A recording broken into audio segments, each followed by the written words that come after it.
Bueno, buenas tardes a todos y a todas. Bienvenidos a una nueva sesión de Club de Lecturas, la número 334. Y hoy es una sesión muy especial con un color muy malagueño porque tenemos aquí a uno de nuestros patrocinadores 2025, Pepe Seguí, un arquitecto de los muy reconocidos en la ciudad de Málaga y en toda Andalucía y en España, me animaría a decir, que ha hecho una grandísima obra. Y lo primero que hacer es agradecerte por haber dado este apoyo al club, que ha sido súper generoso, Pepe, y que nos permite mantener toda esta iniciativa viva. Y gracias a gente como tú es que esto puede funcionar. Así que, ante todo, muchísimas gracias.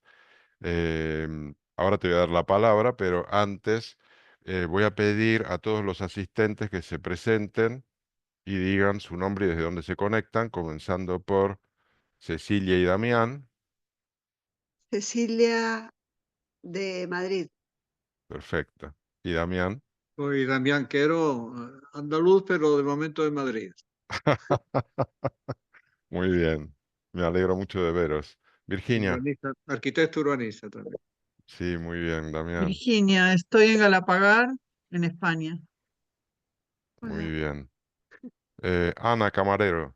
Buenas tardes. Ana, me conecto desde Torrelodones, Madrid, España. Gracias. Helen Cabrera.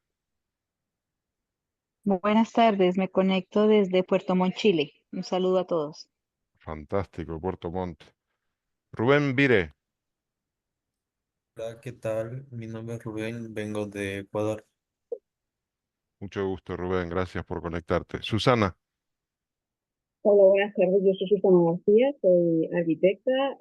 Tengo el privilegio de ser alumna profesional de PPCI y estoy en Málaga. Muy bien. Muchas gracias, Susana. Víctor Guerrero. Hola, ¿qué tal? Bienvenido. Soy, ¿Qué tal? ¿qué tal, Jorge? Soy Víctor y soy delineante y estoy en Málaga. Pues tengo que decir que en la época que teníamos el estudio en Málaga, Víctor era el delineante que trabajaba con nosotros y hace muy pocos días nos reencontramos y dije, oh, te lo voy a invitar, con lo cual te agradezco que te conectes, Víctor, así nos Sí, yo vemos. te agradezco la invitación. Muy bien.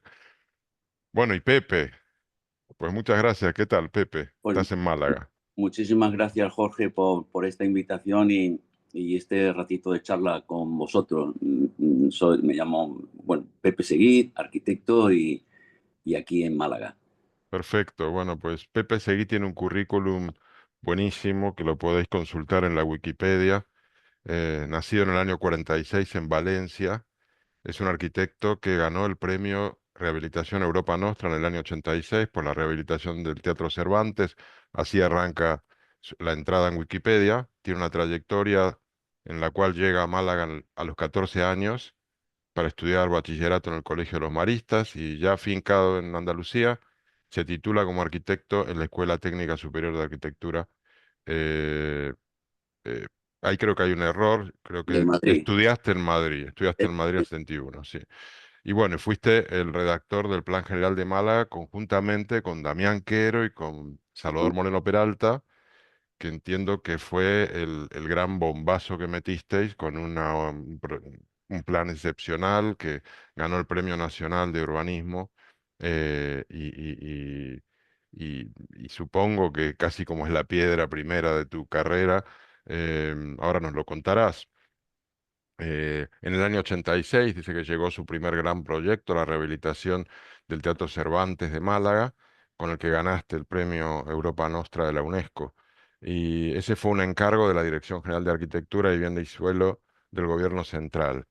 Em, También, además del Premio Nacional de Urbanismo por el Plan General de Málaga, entiendo que lo recibiste por el Plan Especial de la Alhambra del año 87. Fuiste premiado en muchos concursos como Ciudad de la Justicia de Málaga, la reforma del Hotel Miramar en Málaga, el Hotel Torre del Puerto en Málaga, el pabellón de atletismo de los 15º Juegos del Mediterráneo y el Auditorio Maestro Padilla en Almería.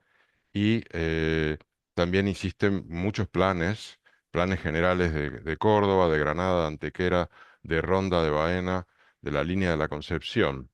Y has trabajado, o sigues trabajando, no lo sé, en el ámbito universitario, como docente en la Escuela de Arquitectura de Granada en el año 93 y también en la de Málaga como director de la Cátedra de Empresas, Turismo y Paisaje, desde donde se originan los talleres internacionales de paisaje que diriges desde el año 2008. También formaste parte del colectivo Palmo, teniendo obras y diseños de exposición permanente en el Museo de Málaga y exposiciones individuales en galerías de diversas ciudades españolas. En el año 85 fundaste y comenzaste a dirigir, creo que durante 15 años, la revista Geometría, dedicada a la reflexión y la investigación de los procesos del desarrollo urbanístico y arquitectónico de ciudades españolas. Eres autor de varias publicaciones sobre los desarrollos urbanos de las ciudades, de Málaga, Alhambra, Ronda, Puerto Real, Antequera, Granada, Córdoba y La Línea, y actualmente colaboras en diversos programas de investigación e innovación sobre sistemas de sostenibilidad energética en las escuelas de arquitectura y de planeamiento. Esta sesión con Pepe pensamos que lo bueno era hacerla en torno al libro que publicaste el año pasado, o el 2023, creo, que es Las escalas del proyecto, que es un libro en el cual plasmas un poco tus principios de diseño, tu manera de interpretar la arquitectura, el urbanismo y el diseño en general, y además haces un recorrido por toda tu obra que me pareció realmente espectacular. Me ha encantado el libro, te agradezco que me lo enviaras. Eh, y si te parece, empezamos la conversación, digamos. Tú me mandaste una foto que querías compartir. Yo te doy la palabra para que tú digas tu propia explicación de esta obra que publicaste en el 23 y que es tan interesante. Sí, bueno, en primer lugar, agradecerte, lógicamente, ¿no? La amabilidad en esta invitación, pero después hacer algunas observaciones, ¿no? Bueno, y la alegría, fundamentalmente no me lo esperaba de la asistencia de tan buenos amigos como Damián Cecil, Mm, Ana y otras personas, amigas tuyas que están ahí. Pero mira, dos observaciones. Una que yo creo que estando aquí Damián, al cual le tengo un respeto y sobre todo una amistad profunda, te diré que en el currículum has dicho el proyecto del Hotel de la Torre del Puerto, pero esto renuncié. ajá, Aunque ganamos el concurso, renuncié hace unos 3 meses o 4 meses por motivos por motivos clásicos que tenemos los arquitectos, que hacemos a lo mejor el trabajo más difícil y cuando ya está hecho, que es toda la planificación, pues vienen los arquitectos en bata blanca y te piden cuestiones que no puedes aceptar y renuncié por estas cuestiones. Entonces David Chipperfield es el que está redactando el proyecto y ese proyecto concretamente lo hemos quitado del currículum. Y como está aquí, ajá. yo sé que le voy a dar la gran alegría de que haya dejado este proyecto porque teníamos él y yo unas lógicas, además, discusiones que además me parecen, nunca por eso perdimos esa buena relación porque el discutir no es malo. Pero sí es cierto que en este momento, eh, por un lado, realmente no dejo de pensar que sobre esa plataforma de Málaga algo habría que hacer. Pero en segundo lugar, contento porque realmente ahí o se hace un proyecto que se justifique para la ciudad o es mejor no hacer nada. Y en este caso preferí quitarme de este proyecto, a pesar de que era muy atractivo estar ahí, aunque fuera David Chipperfield quien lo hace, pero quitarme este proyecto y la reciente presentación del proyecto hace unos días en Málaga, pues demuestran de alguna manera que ya se ha desvirtuado totalmente el objetivo del mismo. Por lo tanto, con Damián estoy seguro que vamos a discutir de otras cosas y encantado de no discutir de ese proyecto. Y Con torre o sin torre discutimos igual.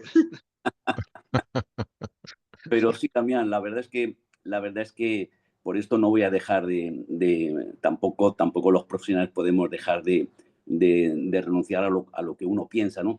Pero es verdad que la arquitectura se ha convertido en una especie de circo, ¿no? Y al final a mí me ha decepcionado mucho este juego del papel cuché de las estrellas de la arquitectura que tienen que ser llamadas para rentabilizar un proyecto que no estaba pensado de esa manera. Entonces, incluso hay momentos en la vida, a la edad que tú y yo tenemos, lo que menos nos puede importar ya es el dinero. Entonces, por muy propuesta enriquecedora, decidimos no acompañar a David Chipperfield porque el proyecto que él presentaba no tenía nada que ver con lo que nosotros habíamos hecho. Con lo cual, si ya lo que nosotros habíamos hecho ya era muy discutible, lo que hace ahora esta estrella ya es mucho más de lo discutible. Bueno, y No, en segundo lugar, y aquí sí que es importante, y es que también el libro yo creo que al menos ha tenido esa pretensión de no ser un libro para arquitectos solamente, ¿no? Incluso la editora, que es la Fundación Málaga, me comentaba hace algunos meses que el libro lo editó la Fundación Málaga, que es una entidad, dedicada a la cultura local, ¿no? Y me dijo que el libro lo habían vendido sobre todo en circuitos de librerías de no arquitectos. Y esto ha sido la mejor noticia, porque el libro pretendía acercar la arquitectura a la gente en el sentido más de los temas que nos preocupan que de enseñar una obra, que de hacer un libro para arquitectos solamente, ¿no? Y por eso el entrar en tu club tuvo esa intención de cuando tú y yo hablábamos, era de intentar que este tema de la arquitectura fuera un tema mucho más popular, ¿no? Me hacía mucha gracia esta compañera tuya que decía que de arquitectura lo único que entendía era por los albañiles que iban a su casa. Y bueno, me parece bien, pero yo creo que los arquitectos hemos perdido mucho el papel al menos de ejercer una profesión que sea también, que tenga un cierto reconocimiento, un reconocimiento mediático en el sentido más popular del término. Y yo creo que este libro concretamente, la mejor noticia que he tenido es que se ha difundido y se ha vendido en librerías no especializadas en arquitectos, con lo cual es una alegría. sí, bueno, tengo que decir que el libro es fantástico, está muy bien editado, es muy profuso en imágenes, da gusto leerlo. A mí me removió la memoria porque, si no lo sabéis, mucha gente aquí en el club, eh, tanto Virginia como yo, que aquí la veis, y que es mi compañera de vida y también de profesión, con quien tuvimos estudio en Málaga, y vivimos durante 8 años. Y trabajamos con quien fue uno de los socios de Pepe Seguí en la redacción del Plan General de Málaga. Por tanto, todo me suena muy conocido y me encantó leer el libro. Así que me ha dado mucho gusto. Sí. Tengo que decir también que es un libro con una introducción importante escrita por Rafael Moneo, que probablemente es uno de los arquitectos del siglo XX español más destacados. em, que justamente en la introducción él habla de que Pepe Seguí pertenece a la generación de arquitectos y urbanistas españoles que iniciaron su andadura en la segunda mitad de los 70 de la mano de la democracia, encarnando como un soplo renovador y la ilusión que conllevó la superación de la dictadura y todo lo que había por hacer, ¿no? Estos jóvenes arquitectos tuvieron en sus manos enormes responsabilidades, como fue tu caso, Pepe, el de Salvador Moreno Peralta, el de Damián Quero, que está aquí también, y la redacción del Plan General de Ordenación Urbana de Málaga que realizaron en el año 83, un plan que fue merecedor del Premio Nacional de Urbanismo y que marcó un antes y un después en la trayectoria profesional de estos tres grandes arquitectos, y yo diría en la trayectoria de Málaga, porque Málaga se ha convertido en una ciudad probablemente de las más cool y atractivas que tiene España ahora mismo. Es un boom turístico. Hoy estaba leyendo en El País una noticia de que se está llegando al límite y los problemas que tiene la saturación turística, pero esa transformación en gran medida creo que se debe a todos estos arquitectos y a ti, Pepe, eh, que trabajasteis con esa ilusión en aquel momento. Eh, Creo que ese proyecto, ese plan, te abrió las puertas a recibir otros encargos importantes de planes generales, como decíamos antes, Antequera, Ronda, Granada, Puerto Real, Córdoba y la línea de Concepción, ciudades importantes andaluzas.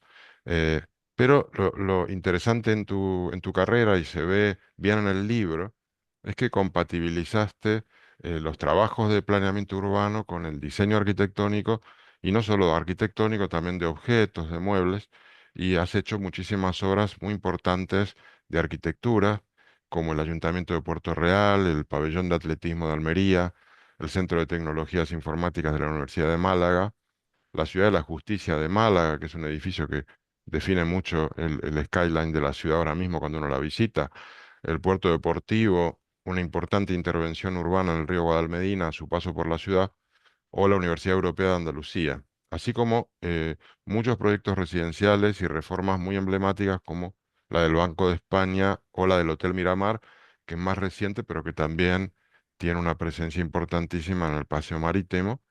Y demuestras mucho tu versatilidad en el libro porque también nos enseñas el diseño de lámparas y de objetos, una serie de lámparas que creaste que se llama Texturas. Yo tengo aquí voy a compartir un momento la pantalla para mostrar fotos y así es más visual. Eh, no sé si veis mi pantalla. ¿Lo veis, Sí, no? No, No, no, no. Ah, no. sí, si te Perdón, parece, espera. en, Ahí, en- ahí está, ahí está, ahí está. Me faltaba apretar una cosa. sí, Eh, Nada, en la entrada de Wikipedia ujú, se incluyen también varias fotos. Yo estuve buscando material de la rehabilitación del Teatro Cervantes, que bueno, pero fue- fíjate,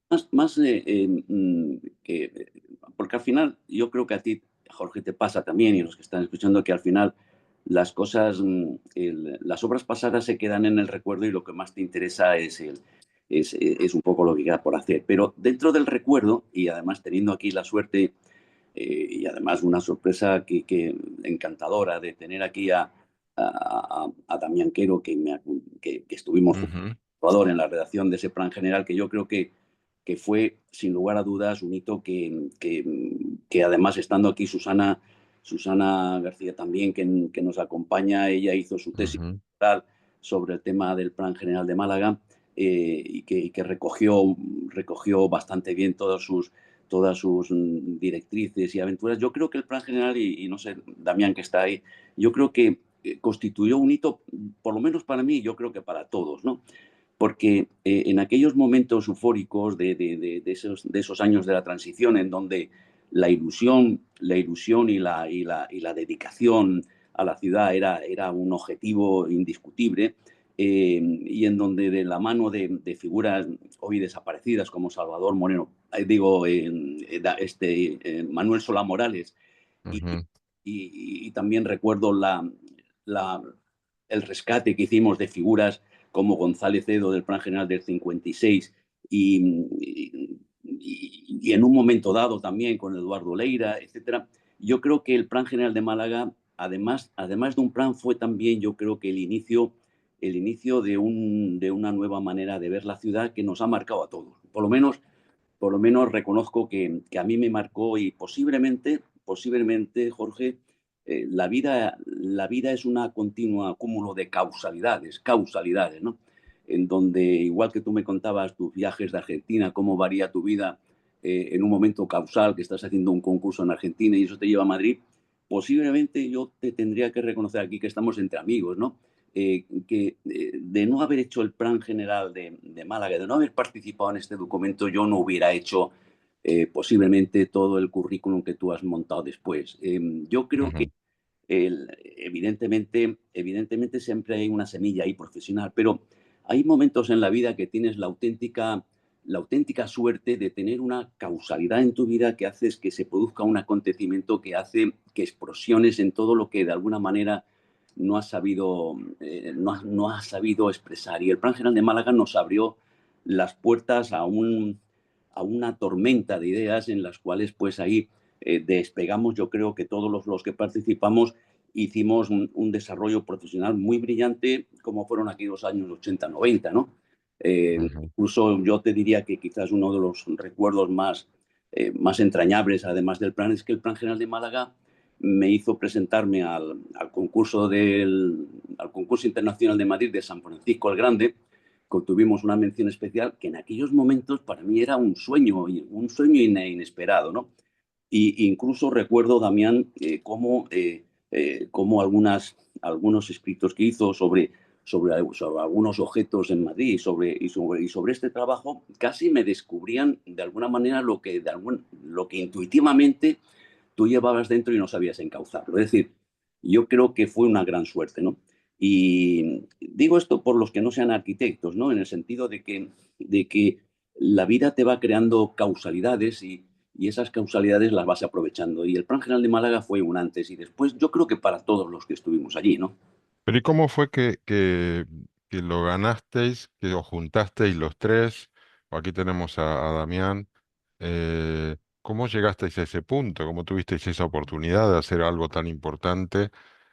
Y la otra pregunta que yo tenía aquí también es, ¿en qué medida sientes que aquel plan contribuyó a la Málaga actual, a esta Málaga que resuena tanto ya a nivel mundial, porque es una ciudad, un destino turístico excepcional y que se ha dotado de tantos equipamientos y museos y es tan agradable para ir? Y esa transformación se produjo en los últimos 30 años, porque no era así cuando yo llegué, o por lo menos yo la recuerdo muy distinta.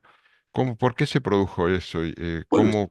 Sí. estando aquí Damián, él lo podrá explicar mucho mejor porque yo creo que la espita fue la venida de Damián a Málaga, ¿no? Y a partir de ahí, Colegio de Arquitectos, tomamos en aquellos momentos de juventudes apasionadas, nos hicimos cargo del colegio y desde el colegio se montó el Plan Especial Trinidad Perchel y a partir de ahí fue fue un embrión que fue aunando pues, jóvenes arquitectos que teníamos pues, el impulso de cambiar la ciudad.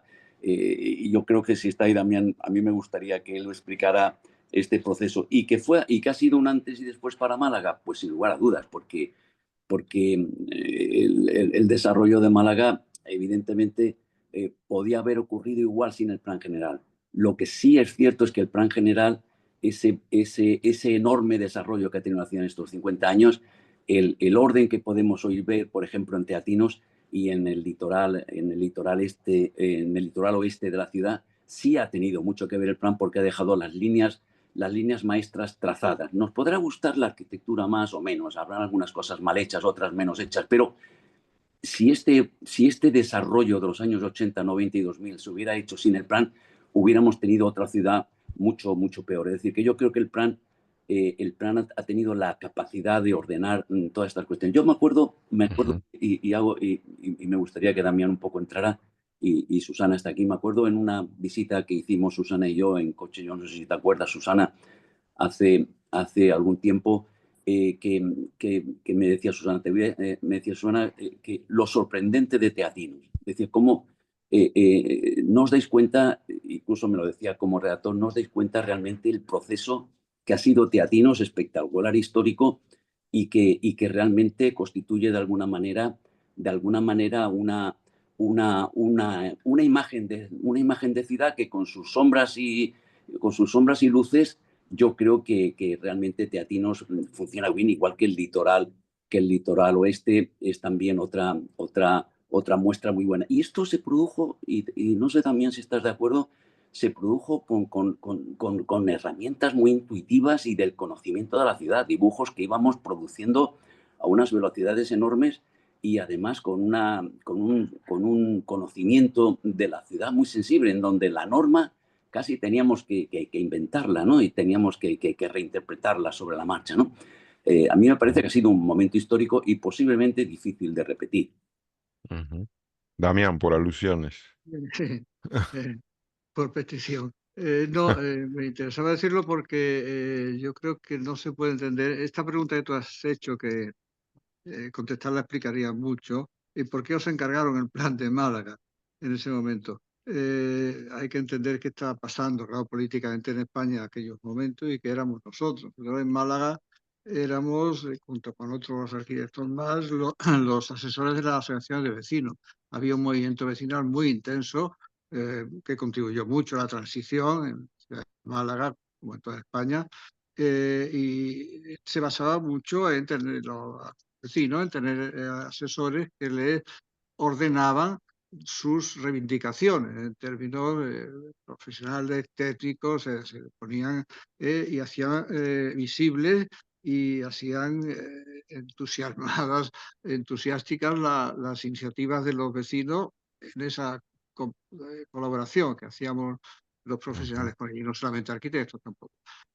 Hasta el punto de que antes de establecerse la democracia municipal, antes de las primeras elecciones municipales, la Asociación de Vecinos de Málaga nos pidieron que hiciésemos el Plan General de Málaga. Bueno, ya puestos, sigamos. Bueno, eso es una tarea imposible de hacer sin el amparo, el paraguas de la administración, ¿no? De modo que cuando el Ayuntamiento de Málaga se democratiza, accede el Partido Socialista al poder y está como, diríamos, entre nosotros bastante cantado a quién se le ha de encargar el Plan General, a quién quieren los vecinos de Málaga, ¿no? Fue así. Y la segunda cuestión, para enfocar bien qué fue aquello, el Plan General de Málaga fue como la cristalización de una investigación de muchos años, que no había podido ser empírica. Nosotros terminamos la carrera como unos 10 años antes de que nos encargara el plan. O sea, habíamos estado 10 años, que la dictadura, pues, lógicamente no contaba con nosotros como urbanistas, cargando pilas, diría. Algunos salimos al extranjero, otros hacían sus investigaciones.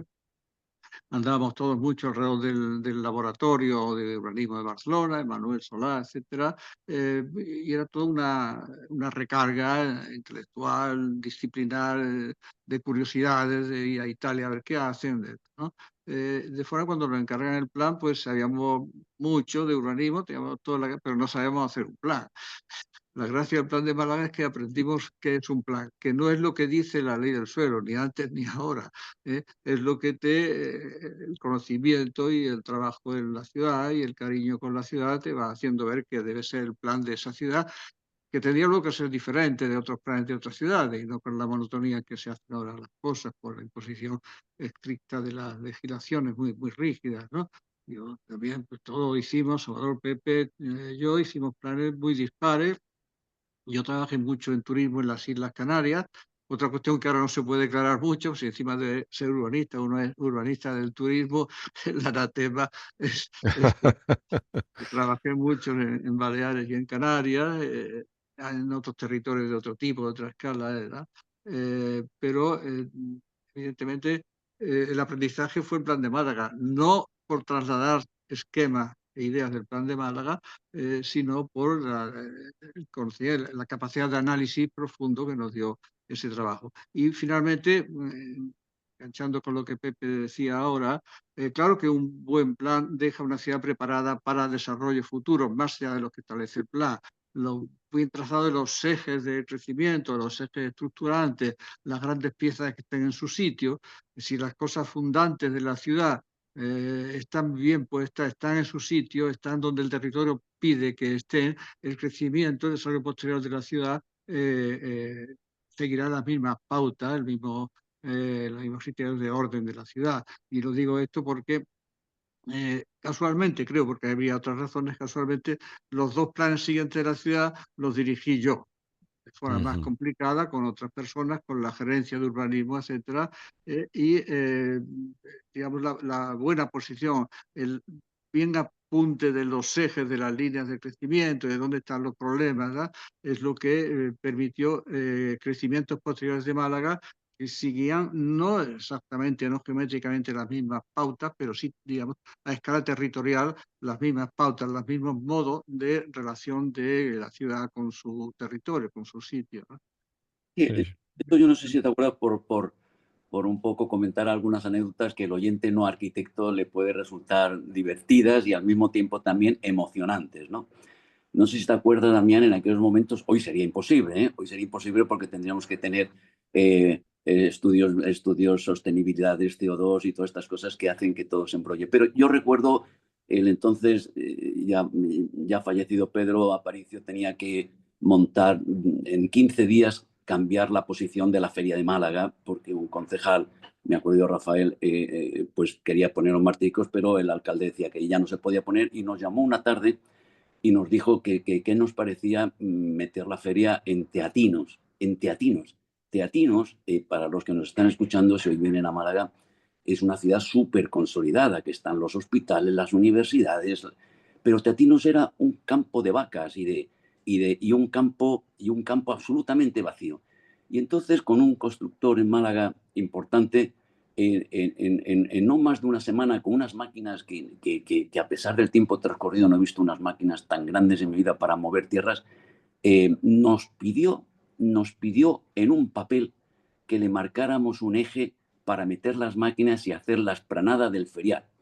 Y Damián Salvador y yo, sentados en un piso allí en calle Cervantes, trazamos unas líneas en base a unos dibujos de manos alzadas, también pensando ya en los ejes que estábamos estableciendo formalmente en la ciudad. Y cogimos uno de esos ejes y se lo dimos a esta empresa y montó el eje del ferial. Hoy el eje del ferial es el gran eje de la universidad, es decir, que, y no han pasado tantos años, no somos tan viejos, joder, somos jóvenes todavía.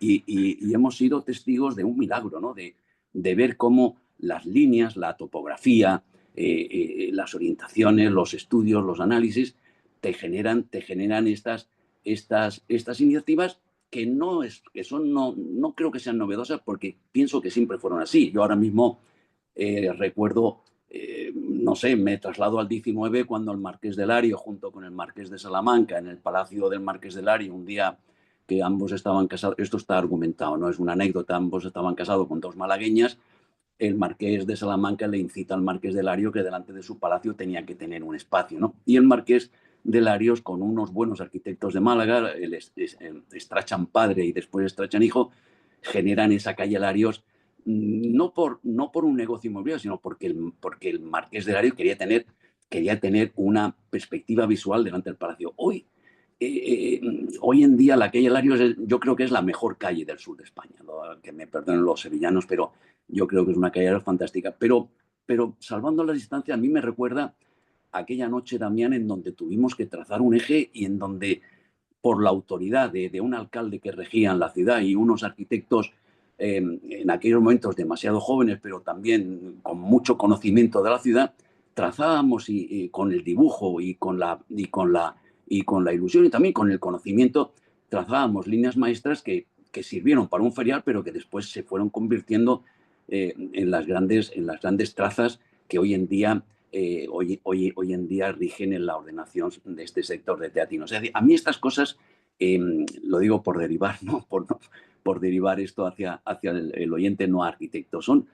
A mí estas cosas me emocionan, ¿no? Me emociona el Marqués de Larios con esas trazas, me emocionan nuestros arquitectos del 19 trazando las ciudades, o como el Marqués de Salamanca sobre sus fincas de Salamanca traza esa avenida del Prado y con esa ciudad burguesa de Madrid que yo creo que es donde se instala el museo. Es decir, que yo creo que nuestra generación, no sé, Damián, si estás de acuerdo, la generación de los 80, tuvieron algo de esto, algo de muchísima ilusión, muchísimo ímpetu, muchísima fe en que podíamos transformar la ciudad a través de los instrumentos técnicos, ¿no?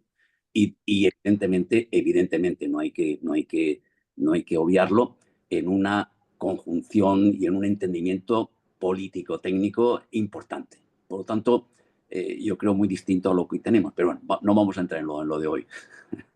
Pues justamente te iba a No, preguntar por eso, porque aprovechando que tenemos aquí dos grandísimos urbanistas, para los que no sois del sector, estamos delante de dos urbanistas de renombre nacional, pero de súper calibre. Eh, yo sé que el urbanismo actual quizás no permite esos trazados tan claros de una línea, está mucho más condicionado. No sé, yo quería saber cuál era la visión que teníais, la comparación entre aquel momento del urbanismo y el actual. No sé si... pero déjame una cosa que supondría contestar a lo que estás planteando, pero volver al libro de Pepe, que es la... Claro, es verdad, eh, es verdad. te voy a contar una anécdota biográfica de Pepe que le gustará a él, y que explica la cuestión, la soltura de Pepe con la escala y el cambio de escala, ¿no? Los primeros tiempo, semanas del plan de Málaga, recién recibido el encargo, teníamos el lógico despiste de tener muchas cosas en la cabeza, pero ninguna articulada y menos encajada en la ciudad. El alcalde se estaba poniendo nervioso porque no le dábamos soluciones inmediatas y había hecho una apuesta muy fuerte por nosotros, ¿no? Y en esa circunstancia, Pepe se siente como aburrido, como no engancha bien con lo que tenemos sobre la mesa, ¿verdad? Y duda de este enfoque, de plan, esa grandísima escala, la ciudad entera hay que resolver, pero toda la ciudad de una vez. Y Pepe se siente nervioso y un poco descorazonado de esta aventura que hemos iniciado. Incluso, disculpa, te llamé por teléfono para dimitir del plan. Sí, por eso no lo quería decir tan fuerte, pero él quería irse, vamos. Y bueno, estábamos preocupados.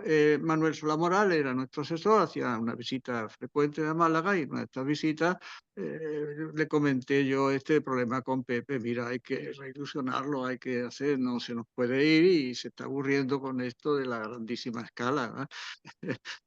Y bueno, nos preocupamos todos, Salvador, Manuel, yo. Unos de esos días de esa visita, pues Pepe montó alguna cosita en su casa, ir a tomar un aperitivo, unas copas, cenar, cualquier cosa.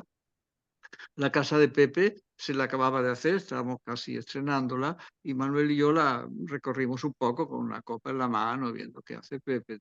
De momento entramos en un patio interior que tiene la casa, donde Pepe había instalado sobre una pared una fuente. Una fuente era un panel transparente, creo que era de vidrio, sobre el que circulaba en la parte superior una tubería finita que tenía calaos como si fuera con un alfiler, unos agujeritos por los cuales bajaban unos chorritos de agua que se desparramaban luego sobre el cristal, bajaban haciendo una irisación con la luz y acababan cayendo, regando un pequeño parterre donde crecían unas flores. Y me mira Manuel y dice, pero un tío que ha hecho esto, ¿cómo le va a entrar la ciudad entera de una vez en la cabeza? Si maneja la escala del alfiler pinchando un tubito para que baje el agua y riegue la flor. Lo recuerdo perfectamente aquella noche en casa, y los comentarios y todo esto, sí. Y ahí empezó la referencia, el orientarse Pepe y el tener que aguantar que hay que pasar de una escala a otra en todo trabajo en la vida. Luego, fui yo el que dice, luego montó Pepe una exposición en Madrid, creo que fue, Sí. precisamente sobre esto que tú iniciabas ahora, Jorge, del objeto a la ciudad o del objeto al territorio, tal, ¿no? Y le hice yo la presentación del catálogo, ¿no? Valorando, tal. Y me acuerdo te decía Pepe no te lo dije a ti, te lo dije escrito en el catálogo de tu exposición, es un arma de doble filo, ten cuidado porque si te entusiasma mucho que lo que vale a una escala puede valer a otra sin las transformaciones que hay por medio, ahí te va a despistar. Entonces, arma de doble filo. Está muy bien las referencias mutuas entre las diferentes escalas del objeto al territorio, pero cuidado con no entusiasmarse, que no es así de fácil como parece. Yo justamente estoy compartiendo que una de las fotos que me mandaste, Pepe, de este juego de cubertería, que entiendo que es diseño tuyo. Sí. Es decir, yo me pregunto cómo logras saltar de una escala a la otra y hacerlo también en todos los niveles. ¿Cómo es ese secreto que tú tienes? Porque Bueno, además, primero no es tan bien como tú dices, porque son, como dice Damián, son aciertos y desaciertos. Pero quizás, y eso lo he hablado mucho con Damián, tuvimos una relación aquí en Málaga, yo creo que muy fuerte, ¿no? Y quizás porque se convierte al menos en el ejercicio profesional en mi caso, que yo creo que lo bueno que tiene lo bueno que tuvo Málaga es que éramos 3 arquitectos directores, Salva, Damián y yo, y los 3 teníamos cabezas muy diferentes en nuestras distintas capacidades, lo cual la suma de las 3, y yo lo quiero decir, este programa, Jorge, va a ser histórico, ¿eh? Es decir, que sí. creo que la suma de las 3 cabezas, ahora han pasado ya 40 y tantos años, la suma de las 3 cabezas yo creo que conformaron una capacidad creativa, y digo creativa, muy importante. Y en mi caso, porque yo empecé mi profesión haciendo muebles, ¿no? Incluso yo recuerdo mi padre que me había financiado la carrera en Madrid. Me decía, yo no, Pepe, yo no te he pagado, yo no me he sacrificado para hacerte carpintero, sino para hacerte arquitecto, ¿no?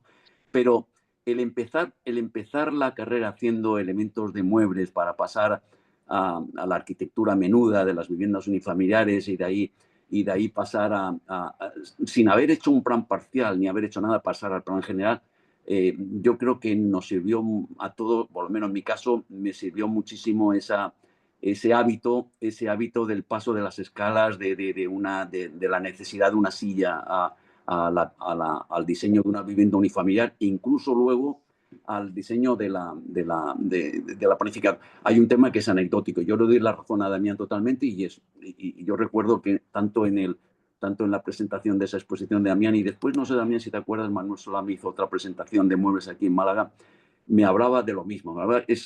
El método es un método muy singular, ¿no? Evidentemente la forma de una silla no es la forma de un edificio y la forma de un edificio no es la forma de la ordenación de una ciudad. Pero sin embargo tenemos que reconocer que hay ciertas referencias formales que se van repitiendo sin que ello tenga que ver con la forma, sino simplemente en el método, ¿no? Y evidentemente yo creo que lo que a nosotros nos ha divertido en el estudio y con Susana, que no sé si está en pantalla, pero yo creo que también lo hemos hablado muchísimas veces, en el estudio hemos mantenido durante estos 50 años, hemos mantenido esa buena práctica de no dejar en el estudio, de dejar de estar solo los problemas de una silla hasta los problemas de una ciudad, pasando por los problemas de la arquitectura. Y esto yo creo que enriquece mucho todas las escalas. No es un método peligroso, pero es un método enriquecedor, ¿no? A ver, Susana, por alusiones. Sí, sí, estoy aquí. No, yo creo que uno de los privilegios que he podido tener al lado de Pepe, aunque yo me he decantado exclusivamente por el urbanismo, es ver esa capacidad que él tiene y que yo he aprendido de él, de pasar de una escala a otra, porque además es fundamental para poder entender, yo creo, bien la manera de afrontar el diseño de una ciudad. Tienes que haber entendido bien cómo transitar por esas distintas escalas, ¿no? No, yo lo que quería comentar, por la alusión que dijo antes, que me parece más interesante para la gente que no es arquitecta, es cuando hace ya unos años, efectivamente, él estaba así, bueno, un poco tristón por una serie de cosas que le habían pasado, y entonces le dije, Pepe, te voy a llevar a dar un paseo, ¿no? Entonces lo cogí, lo subí en el coche y nos fuimos a Teatinos. Teatinos, para quien no lo conozca, es un barrio de Málaga que se diseñó, bueno, pues en el Plan General del 83. Es un barrio que yo como malagueña pues he visto cómo ha ido cambiando la percepción que la población tiene de ese barrio. Al principio, como todos los barrios nuevos, pues oye, pues había poca gente, los comercios no estaban ocupados por actividad económica, las zonas verdes pues tenían unos árboles escuálidos, y bueno, pues realmente había poca vida y muchos solares vacíos. Y bueno, pues la gente criticaba, como si Teatino fuese lo peor del mundo, ¿no? Es que claro, mi hijo se ha casado y como no tiene dónde ir, se ha tenido que ir a Teatino, ¿no? Entonces es una cosa que pasa mucho. Y entonces, claro, lo subí y le dije, súbete al coche. Y entonces nos fuimos a dar un paseo a Teatinos. Y claro, Teatinos, que ya había pasado un tiempo, porque al urbanismo, a la ciudad le pasa como al vino, ¿no? Le requiere tiempo para poder asentarse. Pues claro, Teatinos ahora es una zona que todo el mundo envidia como lugar para vivir, porque es maravillosa, funciona bien, está bien conectada, está bien ordenada, funciona perfectamente la proporción entre la edificación, la altura, las zonas verdes, los paseos, la localización de los equipamientos. Claro, realmente el urbanismo la gente puede que no llegue a entender bien el alcance de lo que puede ser un plan, que todo el mundo se queja de que ahora todo tarda mucho en conseguirse, pero realmente la ciudad, como dice la frase famosa, Zamora no se construyó en una hora, ¿no? Pues esto es lo que yo creo que tiene la capacidad del urbanismo, pero siempre además también entendido desde ese tránsito de las escalas distintas para poder trasladar, digamos, la sensibilidad de los objetos al funcionamiento de una máquina como puede ser una ciudad. Muchas gracias, Susana. Aparte tú, Susana, eres la nueva generación de urbanistas de Málaga. hay que decirlo también para los no arquitectos, no urbanistas de esta sesión, y dentro de esa nueva generación muy destacada también. Bueno, muchas gracias. No sé yo si ya con la edad que tengo soy nueva generación, pero bueno, por lo que Bueno, me toca, supongo todo es que sí. relativo, digamos, todo es relativo. No, Sí, sí, gracias. nada. Yo te quería preguntar, Pepe, porque has hecho muchísima obra, entiendo que el plan, ya lo has dicho, marcó un poco tu carrera, pero ¿qué otros proyectos te gustaría destacar como los que más te marcaron o que más te agradó hacer en tu larga carrera? Porque aquí en el libro hay muchísimos y... Sí, en esto yo creo que hay los que somos los que estamos en pantalla, Damián o Susana o no sé si alguno más, yo creo que coincidirá conmigo que los mejores proyectos son los últimos, son los que estás haciendo, ¿no? Porque, Ajá, porque también con el tiempo te acostumbras a no ser demasiado padre de las criaturas. Haces un proyecto con mayor brillantez o menos brillantez, pero lo dejas ahí para que lo vaya transformando el usuario, ¿no? Hombre, la alegría que te da es al volver después a los proyectos que has hecho, que realmente el usuario los ha manipulado, los ha cambiado, pero en esencia el proyecto sigue estando ahí, ¿no? Eh, yo te diría que siendo el último proyecto, pues quizás el más ilusionante ahora mismo, pues sin lugar a dudas, es este proyecto que ganamos el concurso de la Universidad Europea, que cuando venga Damián por aquí, Susana cuando quiera, me encantaría enseñarles porque tiene sus emocionantes novedades porque es como esa continua obsesión en entender los edificios como un pedacito de ciudad. Incluso mediáticamente me inventé una frase que la Universidad Europea la ha estado sacando en todas sus publicaciones, que es la definición de esta Universidad Europea que yo decía que era una ciudad dentro de otra ciudad, ¿no? Y evidentemente sí es el último. Y después, en ese sentido, y después los proyectos que a uno le gustaría hacer, pues proyectos que transformen la ciudad. No sé no sé, si preguntaras a Salmo o a Damián o a Susana, o a Damián y Susana que están aquí, a mí, pues nos gustaría hacer esos proyectos que son transformadores. Lo que hicimos en el Plan General del 83, quizás en estos momentos, pues por ejemplo, no sé, Damián y Susana, pero quizás el tema del río es un tema apasionante, el tema del río Guadalmedina en Málaga, ¿no? Como muchos ríos en las ciudades, son, como me decía Manuel, digo, Rafa Moneo, cuando estaba haciendo su edificio de hotel en la terraza, decía el río de Málaga es esa grieta que nunca acaba curándose, ¿no? Y evidentemente sí, es una pieza magnífica, ¿no? En el fondo no es tanto el proyecto que a uno le gustaría hacer, sino lo que si te preguntara a ti, Jorge, qué proyecto te gustaría hacer, pues seguramente el que más a uno le gusta hacer es aquel que transforma la ciudad. Y si transforma la ciudad, transforma la vida de los ciudadanos, ¿no? ujú. Como anécdota, y dejo que tú o Damián o Susana que están aquí como arquitecto también diga, pero la anécdota que te cuento hay dos anécdotas en mi vida que han sido muy aleccionadoras. Una es cuando ganamos el plan especial de Puerto Real con su alcalde Pepe Barroso. Recuerdo que ver aquella ciudad que estaba absolutamente deteriorada con el tiempo, se asomaba a la bahía, ¿no? Y últimamente, con la línea de la Concepción, que es una ciudad con unos problemas terroríficos del contrabando de la droga y de la cocaína, pues con un ayuntamiento muy fuerte. A mí me recuerda mucho a los ayuntamientos de los años 80 con un partido que es gubernamental, que es no gubernamental, un partido que es de la ciudad, su alcalde es el máximo responsable de las finanzas municipales, el concejal de urbanismo es arquitecto, etcétera.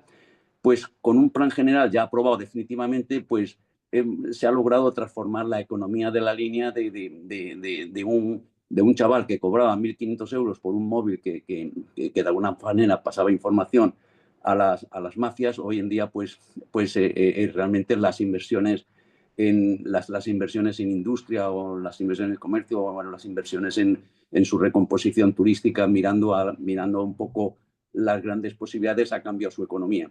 Son los proyectos que a uno le gusta hacer, ¿no? Son los proyectos que realmente a uno le gusta hacer, ¿no?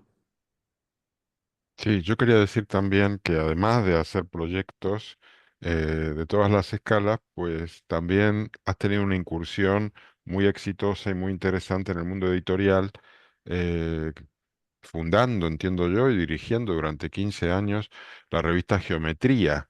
¿Qué te llevó a meterte en el mundo editorial Pues y qué sinergias puede haber entre el mundo editorial y la profesión, ¿no? Y tu estudio? el programa este te he dicho que es histórico porque Geometría también nace también en aquella época del plan y también con Damián, que está aquí con nosotros, ¿no? Ah, Y vale. Muy bien. realmente fueron años fueron años que nos llevaron incluso a tomar estas iniciativas que incluso yo mismo me asombro, incluso en el estudio cuando veo esa cantidad de publicaciones y de esfuerzos me asombro. Pero evidentemente sí, fue también un esfuerzo parecido al plan general. Fue un esfuerzo en donde podríamos decir que los intereses económicos de un estudio, que evidentemente lo hay porque si no, no puedes mantener el estudio, pero era más que nada proyectos que te ilusionaban hacerlos. Es decir, Ujú. cuando me preguntan ahora a mis 78 años, Damián creo que es un par de años mayor que yo, no, no Damián, Ay, eh, sí, cuando te preguntan, Bueno, bueno, ¿por qué sigues trabajando? Yo digo que es porque me pueda seguir ilusionando la profesión, porque el día que me aburra, pues me largo y se acabó. Y geometría fue una iniciativa ilusionante, Jorge, ¿eh? Y quizás sí, también sí. pueda hablar de ello, ¿eh? No sabía que, Damián, tú participaste en esa iniciativa. sobre todo en las Perdón. cosas escritas participo en todas. No, Damián, pero yo recuerdo contigo incluso el nombre de geometría que me sugeriste es ¿por qué no separas la palabra geodemetría? Y después realmente la presentación de la revista también y bueno, y comentamos los primeros números. Sí, es verdad que lo hicimos muy conjuntamente. Después también recuerdo con mucho cariño el número dedicado a Manuel Solá, con mucho cariño porque Manuel lo diseñó entero solo, es solo el número de geometría. No, y después también un recuerdo profundo, muy profundo a Rosa Barba, con los dos números de paisaje que hoy todavía, y esto Susana lo sabe, todavía están pidiendo, aunque sea en fotocopia, esos números de geometría que están totalmente agotados. Yo me he guardado 3 ejemplares y casi de alguno me he quedado con uno que lo he cerrado en un armario para no tener la tentación de darlo a nadie. ¿Eh?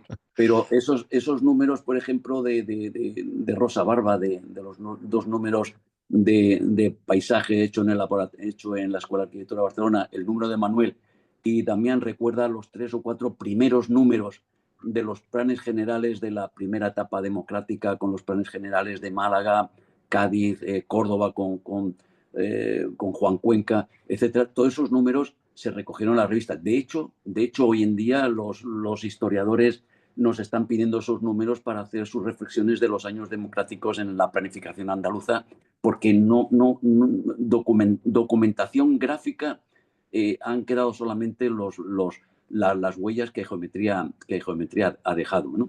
No sé, no sé si Damián o Susana quieren opinar sobre esto. Sí, ¿no? Porque junto con los trabajos se iban haciendo las reflexiones y se Eso es iba, así. ¿no?, formando la teorización, resultado de la experiencia de los Es trabajos, ¿no? Ese es el valor de geometría, fue también en la hermana geometría, por llamarle así, de Manuel Solá, ¿no? Que fueron casi simultáneas en su aparición, ¿no? Sí, es verdad que la Buenísimo. revista no eran proyectos editoriales, ¿eh? Detrás no había ninguna editorial, ¿eh? Detrás no había nada. Eran proyectos que eran revistas que salían como resultado de los trabajos, ¿no? ¿Eh? De hecho, cuando ya en el 2000, pues no, yo creo que en un momento un tanto de desinflarnos de los trabajos, pues no habían resultados que fueran publicables, pues le dimos una muerte digna a la revista porque la revista no trataba de ser una revista de actualidad ni editorial, sino publicar aquello que hacíamos entre los que estábamos alrededor de geometría, algo interesante, ¿no? Sí, sí. Estoy compartiendo en pantalla lo que tienes en tu web, Sí, que creo que son muchas portadas sí, sí.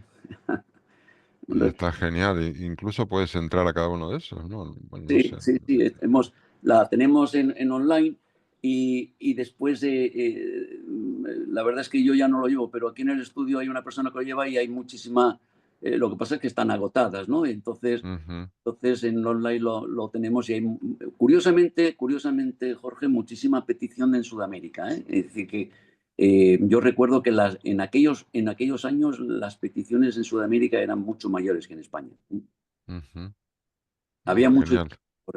había mucho interés por lo que estaba sucediendo aquí, ¿no? Sí, sí. Y Susana, ¿tú leías geometría? Sí, claro, yo leía geometría, pero además también la he recomendado muchas veces en en la escuela de arquitectura, donde soy profesora asociada de urbanismo, pues muchas veces recomiendo a los estudiantes hoy en día que lean algunos números, especialmente los de Rosa Barba. Coincido con Pepe en que esos números fueron algo realmente, bueno, a mí fueron los números que me abrieron a entender lo que realmente era el paisaje, ¿no? Yo creo que son reflexiones que efectivamente vienen de ese acompañamiento que se hizo al plan y a toda la obra que hicieron ellos durante aquel tiempo y que han sido realmente relevantes para el tiempo actual. Quiero decir también que, por cierto, en el plan general, que efectivamente yo hice mi tesis doctoral sobre el plan general y tuve la suerte de poder entrevistar a los tres autores durante mucho tiempo, la verdad es que llamaba la atención leer un documento urbanístico que no deja de ser un documento, bueno, técnico y jurídico, y llamaba la atención cómo en ese documento había reflexiones literarias y alusiones y referencias a libros que, bueno, hoy en día esto sería absolutamente inviable, ¿no? Solamente se habla de coeficientes, de cumplimiento de artículos, en fin. Y sin embargo, ellos realmente yo creo que llevaban esa reflexión conjunta de su experiencia intelectual y de su experiencia profesional. Y bueno, pues Pepe tuvo esa virtud de además darle forma a través de esa revista para que no solamente quedara dentro de sus cabecitas, sino que además pudiera ser trasladado al resto de la gente que en ese momento pues, podía estar interesada en esa reflexión sobre la transformación de la ciudad y de la arquitectura.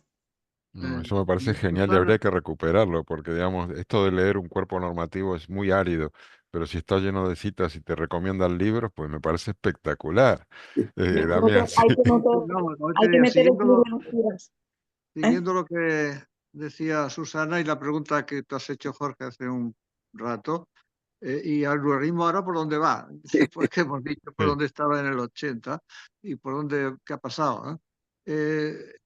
No da, evidente, el rato que nos queda no da para siga plantearse esta cuestión, pero sí dar un flash apoyándome en lo que decía Susana.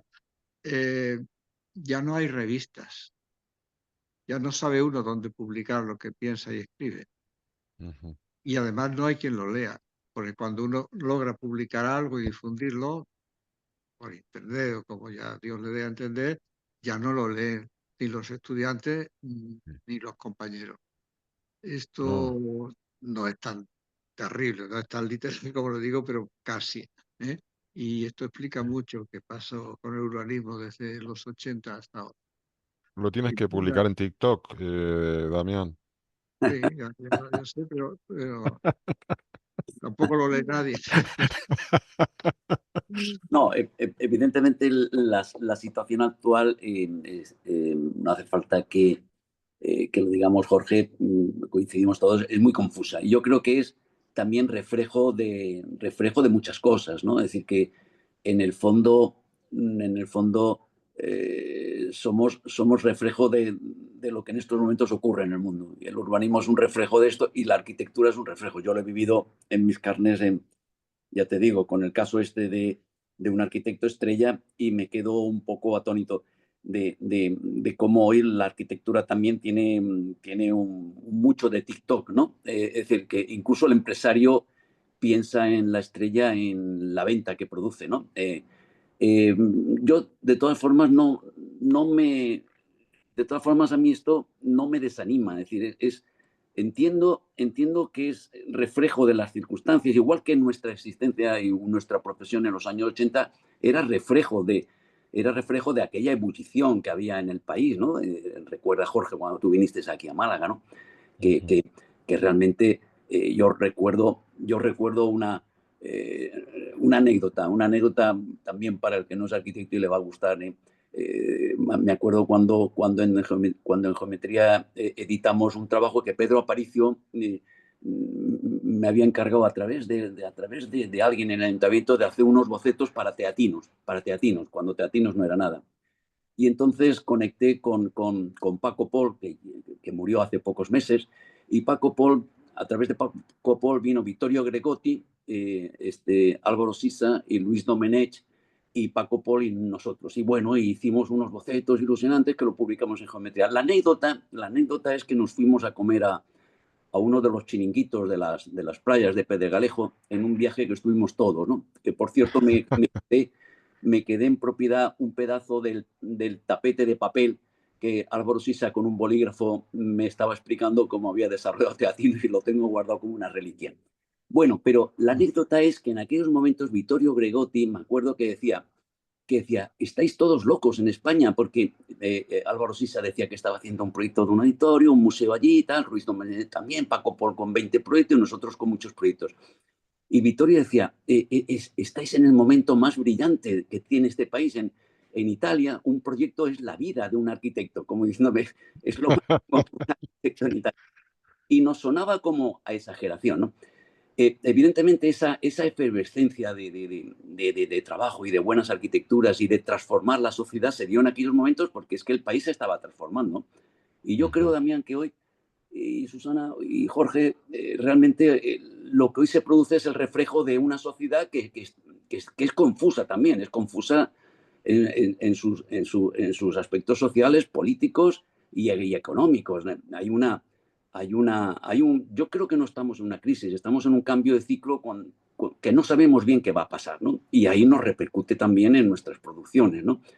De todas maneras, por naturaleza, soy un viejo rockero, ¿no? Es decir, que bajarme de la moto, no me gusta bajarme de la moto y soy observador a ver por dónde respiro. Pero evidentemente tiene razón Damián en lo que dice, porque es muy difícil el ejercicio. De hecho, ya te digo, esta anécdota que he contado de la Torre del Puerto, no por no saberla, me ha afectado mucho por lo que yo tenía entendido que era los arquitectos estrellas, y al final te das cuenta cómo el capital lo usa para vender económicamente los proyectos, ¿no? Con lo cual también te tengo que reconocer una cosa, que tengo muchísima ilusión porque veo otros arquitectos que continúan al pie de la moto, como puede ser Damián o como puede ser al que le debo lo que soy a Rafa Moneo. Yo siempre he dicho que soy arquitecto por culpa de los buenos profesores que tuve en la escuela de arquitectura. Y quizás Susana me está escuchando, siempre me he quejado que hoy en las escuelas de arquitectura hacen falta maestros para que los alumnos salgan con mucha ilusión. Pero evidentemente el gran hándicap es que la sociedad nos está generando una situación que está afectando a todos los niveles de los profesionales. Si hubiera un médico aquí, en esta pantalla, se estaría quejando, yo creo, casi de lo mismo, ¿no? Sí, simplemente decirte, Pepe, que lo que te ha pasado con el tema de este arquitecto estrella, a nosotros también nos pasa y está a la orden del día, sobre todo para los grandes clientes que llegado el momento en el cual tienen que decidir, consideran que ese arquitecto estrella por ahí le da un plus de ganancias y van por ahí. Entonces, pero yo creo que cada vez hay menos arquitectos estrellas, ese es otro cambio y parte de ese ciclo que tú dices. En los 90 y fin del siglo pasado había muchísimos. Ahora se cuentan con los dedos, se cuentan con los dedos y son los viejos de aquella época, no hay nuevos. Con lo cual, eso también pasa.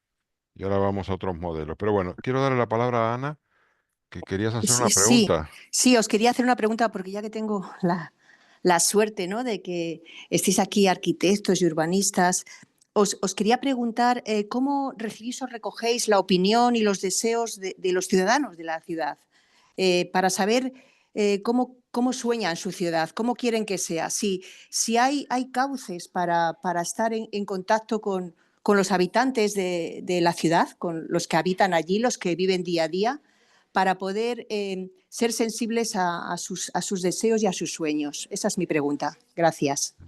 Sí, Es una pregunta buenísima. buenísimo. Pepe. No, menos mal que nos la hace una persona que no es arquitecta, por lo tanto es No. más interesante. Pero yo creo que aquí le dejaría también a Damián y Susana, pero para romper un poco este hielo, en aquellos años, y le contesto a esta buena Ana. Ana, en aquellos años que no hace tanto tiempo, ¿no? La parte más interesante del proyecto, la más interesante del plan, eran lo que llamábamos nosotros los avances. Los avances eran la reproducción de las ideas técnicas sobre la ciudad representada por imágenes que fueran entendibles por el gran público, es decir, traducir los trabajos técnicos mediante textos muy didácticos y dibujos muy didácticos al entendimiento del ciudadano para que el ciudadano pudiera entrar a imaginar qué es lo que se iba a hacer en su ciudad, ¿no? Esto se perdió. De hecho, nosotros, yo creo, no sé, Damián, yo creo que Susana lo conoce, pero no sé, Damián, este último plan que hemos hecho de la línea, esto lo hemos mantenido. El tema de los avances con una profusión enorme de, lógicamente tengo que decirlo también, sin un ayuntamiento que te acompañe, eres hombre muerto, no, es mejor retirarte, ¿no? Pero esto se hizo y aquello que era tan difícil de explicar en una sociedad tan complicada se logró explicar gracias al lenguaje político del alcalde. Lo nombro aquí porque incluso Netflix ha hecho un reportaje sobre el caso de la línea de un alcalde que le explicaba yo el plan al alcalde y el alcalde lo reproducía a su pueblo de una manera mucho más didáctica que yo lo podía explicar. Esto lo hemos aprendido de políticos muy buenos.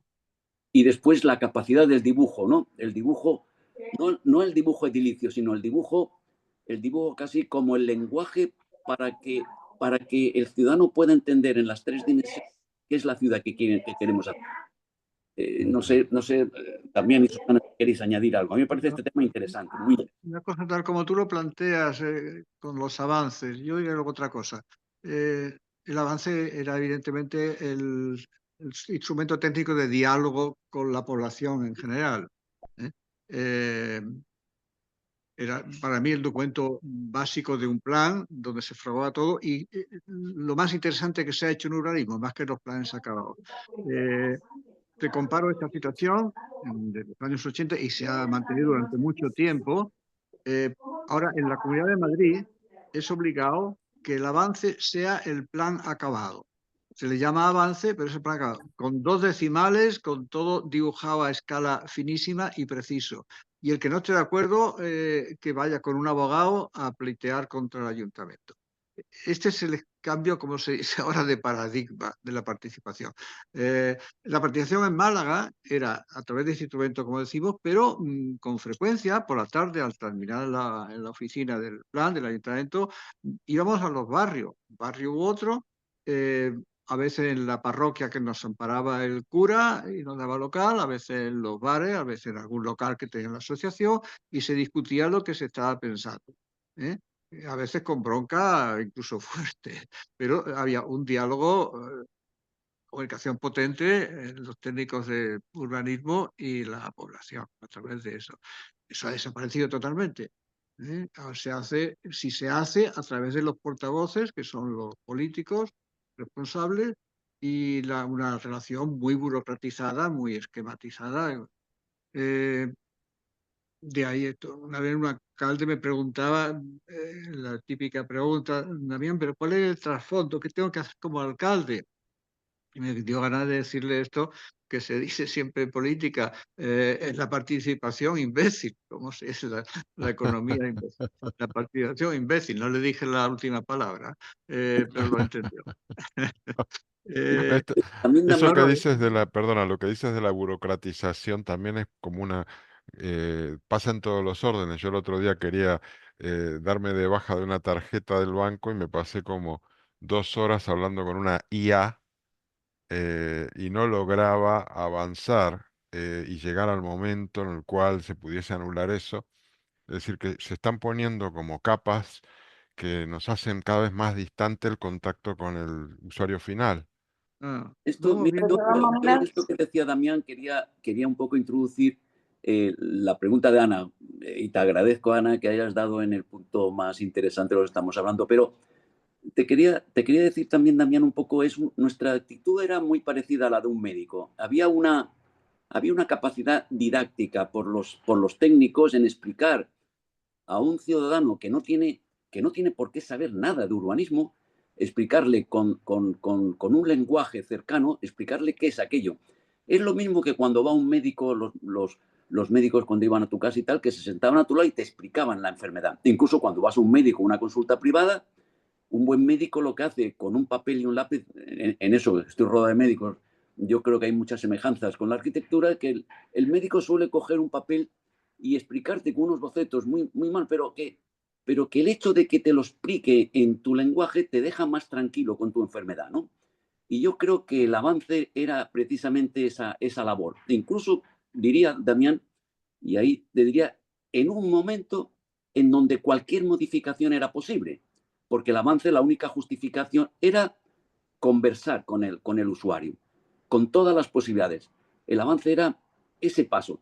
Y esa labor didáctica es lo que creo es una de las grandes diferencias hoy en día, que la tenemos incluso en nuestras consultas a los ayuntamientos, ¿no? y a todo, ¿no? Que es todo demasiado abstracto y demasiado disfrazado con cifras, ¿no?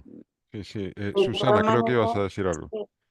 sí, no, yo por explicarle a Ana, a ver, el planeamiento, la legislación te permite que tú puedas participar en el proceso de exposición pública. Cuando hay un plan general, tú puedes verlo y puedes opinar y te tienen que contestar y tienen que recoger, digamos, ese sueño. Además, me ha gustado mucho la manera de expresarlo para que se incorpore en el diseño final de la ciudad. El problema yo creo que no tiene tanto que ver con la figura del avance o no, o si se hacían dibujos pues más o menos explicativos o no, porque ahora mismo tenemos muchas formas de llegar a la ciudadanía y se hacen también 3D y cosas de estas que pueden ser incluso pues más cercanos, por lo menos a una parte importante de la ciudadanía. El problema está en entender cuándo se hizo aquel plan y cuándo se están haciendo los actuales. En aquel momento la ciudadanía estaba organizada en torno a asociaciones, las peñas eran importantes, los sindicatos eran importantes, las asociaciones de vecinos eran importantes y tenían una interlocución muy potente. Hoy en día esa interlocución ha desaparecido. Como decía Peter Sloterdijk, un filósofo que yo adoro, dice en su libro En el mismo barco que la política hoy en día es la manera, o votar, mejor dicho, es la manera de olvidarse de la política. O tú votas un día y te olvidas el resto de los 4 años de la política. En aquel momento la política era algo que estaba día a día en la ciudadanía y entonces se escuchaba. Ahora tú puedes seguir haciéndolo realmente y no creo que los mecanismos de comunicación del planeamiento cuando se redacta sean malos. Yo creo que son buenos. Ahora, si a la gente no le interesa porque no siente que haya un entorno alrededor que le dé, digamos, el apoyo para poder decir algo, porque está solo, al final lo único que ocurre es que cuando la gente en esos procesos participativos dice algo sobre el modelo del plan, pues habla sobre lo que se suele decir cuando se redacta un plan, ¿no? ¿Qué hay de lo mío, no? Entonces, oye, ¿y en mi parcela cuánto puedo construir? Pero no hay una reflexión, como no sea por los pocos grupos bien organizados, como las asociaciones de ciclistas o los ecologistas, y poco más. Todo lo demás, los colegios de arquitectos, que hacen una labor importante de análisis, de documentos que son complejos para poder dar algunas opiniones, pero poco más. Y sin embargo, antes pues sí que había esa conciencia de que la ciudad era de todos y que teníamos que participar porque había habido una muy reciente conquista de la ciudad y de la libertad a través de la transición, cosa que ahora pues ya no hay. Muy interesante. Oye, pues me encanta esta charla. Yo tenía una pregunta también relacionada a tu patrocinio del club, que bueno, vuelvo a agradecértelo, Pepe. ¿Qué es lo que viste en este club para decidirnos a apoyarnos? Bueno, te tengo que reconocer, Jorge, que la culpa la tuvo Susana, ¿eh? Ah, bueno, entonces sí, Susana, No, pero a qué través de bien. Susana os conocí y verás, yo te voy a decir el porqué. Como en estos momentos que uno está de una retirada, nunca del todo, pero sí, Damián quizás me pueda entender. Ya me he limitado mi trabajo a mediodía y por las tardes lo dedico a lo que me me puede divertir, que es escribir y dibujar, ¿no?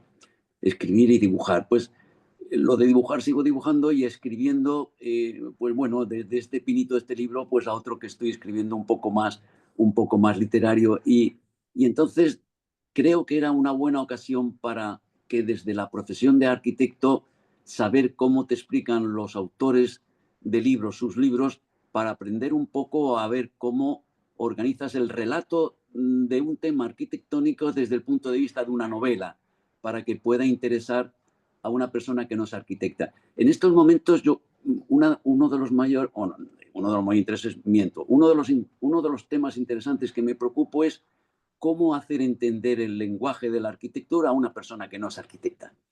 E incluso tengo ganas de ver la película esta que está del brutalismo, que me han hablado bien y mal de ella, porque los arquitectos hemos sido o somos personas muy lejanas muy lejanas de la sociedad, ¿no? Muchas veces los lenguajes son confusos. Y la razón, Jorge, aparte de que me interesa la literatura, pero fundamentalmente me interesa escuchar a los autores de libros, ¿no? Ver cómo los explican, porque ahí se aprende mucho a cómo explicar tú la arquitectura, que es la profesión en la cual ejercemos, y como la medicina, como es muy neurótica, porque la arquitectura es muy neurótica, como la medicina, uno lo que hace es salir de la neura traduciendo todas esas ideas, traduciéndolas a un lenguaje más entendible. Y la verdad es que estoy aprendiendo mucho en tu plataforma, ¿eh? Bueno, pues te agradezco muchísimo y además que siempre te conectas, con lo cual lo aprecio mucho. Yo tenía una última pregunta que era ¿qué consejos le darías a los futuros arquitectos y arquitectas que pensé que íbamos a estar llenos de estudiantes aquí, pero no, están todos paseando porque es sábado por la tarde, ¿no? Entonces, es lo como dice mi hermana, que este es un club para viejos. Los jóvenes están ocupados hasta ahora. Es muy tremenda, ¿no? Mi hermana es muy lapidaria, pero bueno. Yo sigo insistiendo de todas maneras. ¿Cuál es el secreto para esos jóvenes arquitectos para llegar a desarrollar una carrera como la tuya? ¿Qué consejo darías, Bueno, a Pepe? mí me gustaría que también me acompañaran en esto Damián y Susana, porque desde mi punto de vista, que es muy personal, es la diversificación de la profesión, diversificar la profesión. Yo creo que esto lo aprendí mucho con los contactos Damián,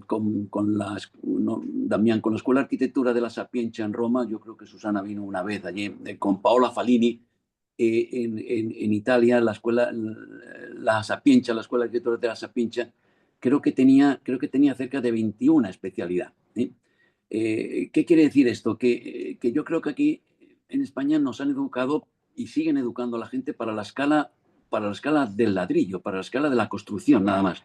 Sin embargo, hay otras diversificaciones, como puede ser el diseño textil, el medioambiental, la planificación en todas sus escalas, un plan especial, un plan general, un plan parcial, e incluso muchísimas reflexiones de la ciudad que están yendo a otras profesiones que los arquitectos podríamos hacer mejor. Yo creo que la diversificación de una profesión, que no es solamente construir, sino que es hacer muchas más cosas. Yo creo que ahí el trabajo puede ser más continuo. De hecho, y con esto acabo, la continuidad de trabajo en nuestro estudio es porque hemos tocado todos los palos. Es decir, cuando ha habido crisis hemos hecho mucha planificación, y cuando ha habido crisis hemos hecho arquitectura. Incluso te diría yo que asumiendo la incompatibilidad total que tenemos cuando hacemos un plan general, sí nos hemos enganchado a proyectos públicos que hemos sido capaces, proyectos de arquitectura que hemos sido capaces de desarrollar, al igual que desarrollamos un plan general. Yo creo que en esa diversificación, si hablamos de producción, nos hemos mantenido más en el mercado por la diversificación de las escalas, valga la redundancia, ¿no? Que diseñamos desde una silla hasta una ciudad, pasando por todas las escalas que el ejercicio de este bellísimo oficio nos permite. Me gustaría también, un poco porque queda poco el tiempo de despedida con Damián, con Susana, porque pueden aportar mucho sobre este futuro que yo sé que es muy incierto y muy incierto y y muy desesperanzador para los arquitectos que van saliendo, porque en el trabajo del encargo del ladrillo somos demasiados y no hay tanto, ¿no? No, ahora vamos a tener una gran oportunidad con la gran Riviera del Mediterráneo, no te preocupes, Pepe. Eh, eh, Damián, No, diría que cuidado una cosa, los temas de enseñanza hay que tener muy en cuenta, digo claramente, la tradición. Y cada país, incluso cada escuela, ha organizado su enseñanza sobre un núcleo base. La Escuela de Madrid, y lo que se refería implícitamente Pepe, era un núcleo muy de la construcción, se aprendía mucha construcción, ¿eh?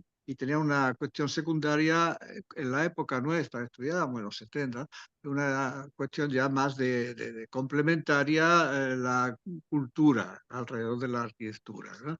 En Buenos Aires también, pero más, con más peso a, digamos, lo intelectual, la cultura, menos énfasis en la construcción. El urbanismo en Inglaterra es geografía, viene de la geografía. Eh, sí, hay que atender al núcleo básico de la profesión de que se trata. Eh, Recientemente ha escrito un libro póstumo, Luis Felipe Alonso Teixidor, que tenéis referencia a todos de él, donde un urbanista puro, muy puro, como ha sido Luis Felipe, incluso formado en Londres, reivindica la arquitectura, echa en falta qué fue de la arquitectura, se llama el libro. ¿Eh? Urbanismo a pesar de todo, pero ¿qué fue de la arquitectura? La arquitectura en la Escuela de Madrid, en general en España, es el núcleo básico de la formación de muchas ramas, que pueden ser las 21 de la Sapienza o las que se vayan inventando. Pero cuidado con esto, en España lo estamos viendo. El núcleo, o el supuesto núcleo básico del urbanismo ha cambiado de la arquitectura como pensamiento fundamental de la forma, del edificio del territorio, a la geografía, ¿eh?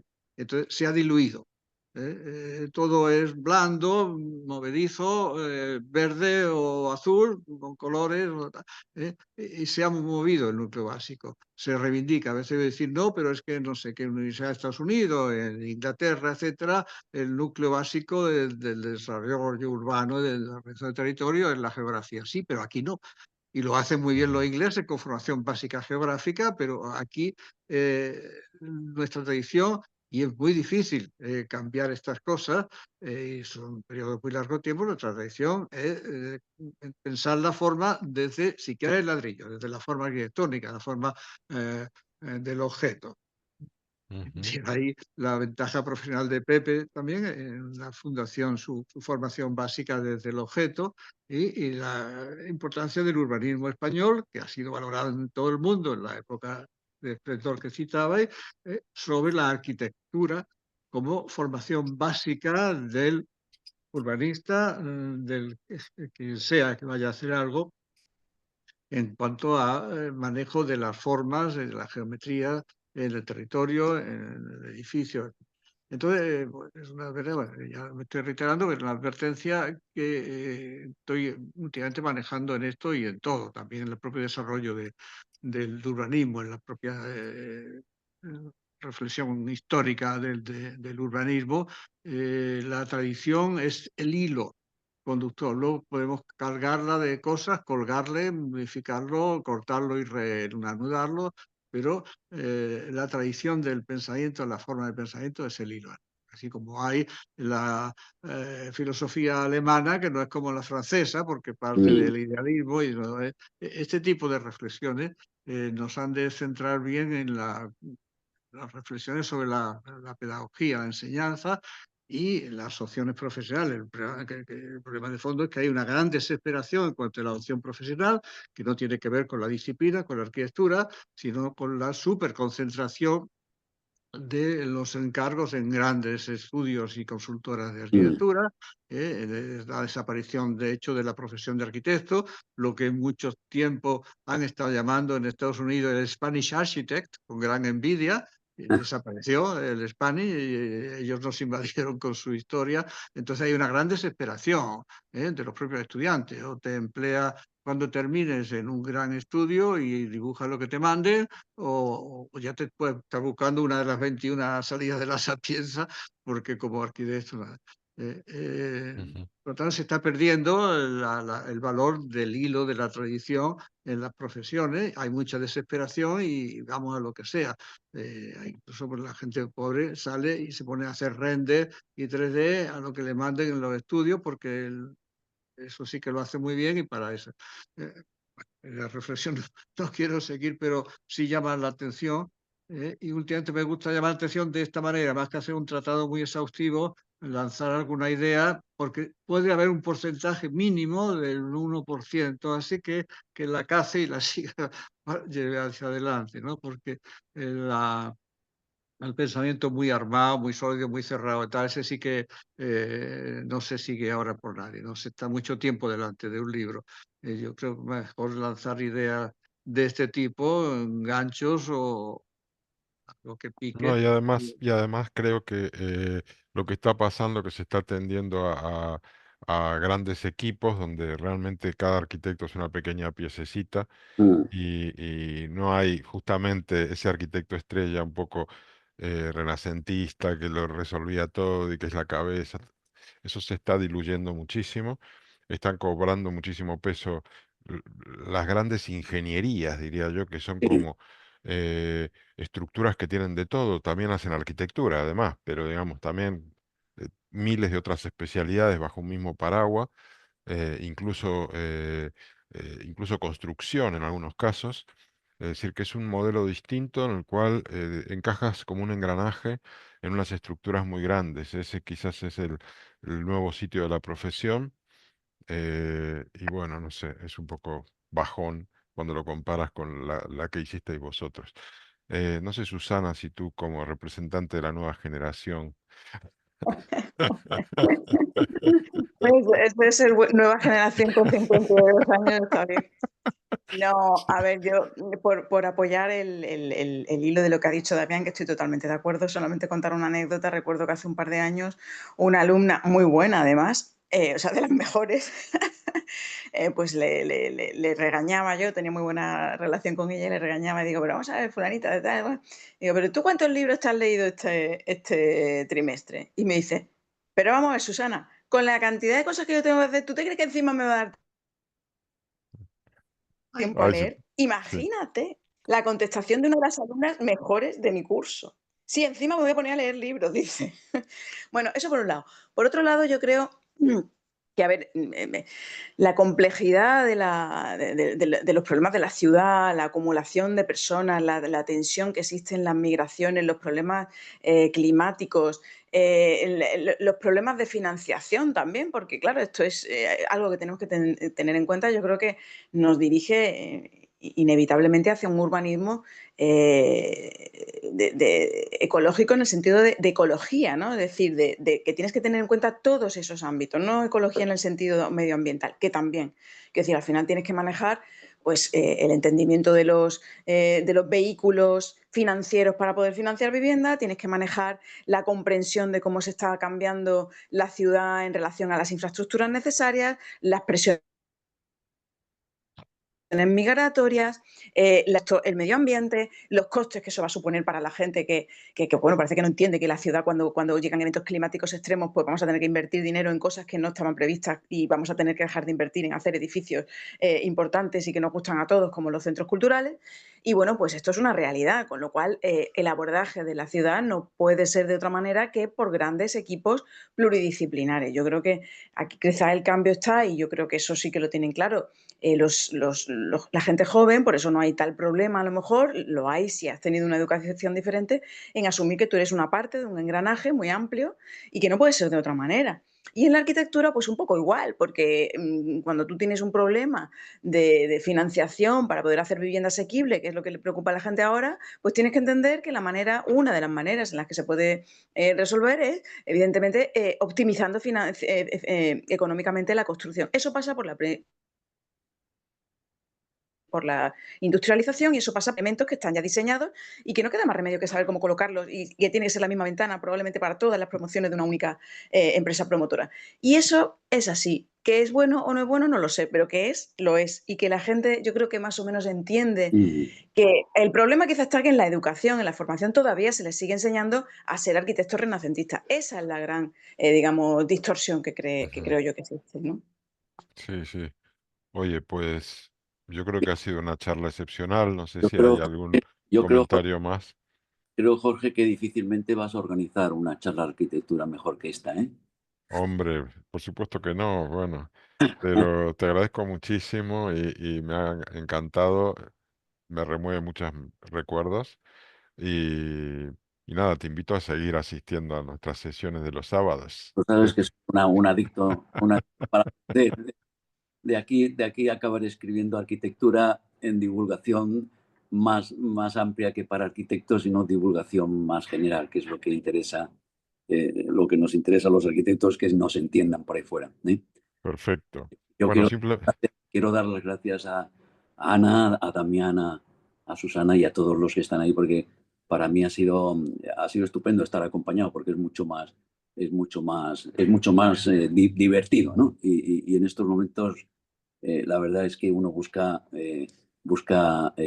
sitios divertidos para no aburrirse, porque, como dice Damián, la verdad es que no hay demasiados sitios donde poder pasar un rato divertido entre arquitectos, ¿no? ¿Sí? ¿no?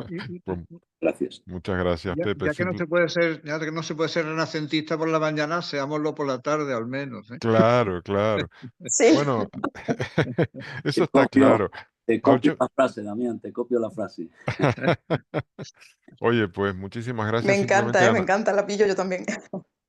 sí, anunciar que el sábado que viene tenemos filosofía contemporánea, esto lo digo para Damián, que sé que te gusta el tema, Sí, claro. con Nazarena Galantini en la moderación, que es nuestra profesora de filosofía basada en Buenos Aires, que está haciendo un ciclo fantástico y es la segunda sesión, en este caso, para entender el poshumanismo y el libro de referencia es Lo poshumano de la filósofa italiana Rosy Braidotti. Así que nos vemos el sábado que viene y casi todos los sábados del año que tenemos una programación muy buena. Estupendo. Muchísimas gracias, Pepe, Muchísimas gracias, Jorge, y muchas gracias. Damián, Cecilia, Muchas gracias. Víctor, Gracias, Cecilia. Susana, Ha sido un placer. Helen y GMM, que no sé tu nombre, pero bueno, Ana, Virginia, y nos seguimos viendo. Muchas gracias. Un abrazo. Adiós. Adiós, hasta luego.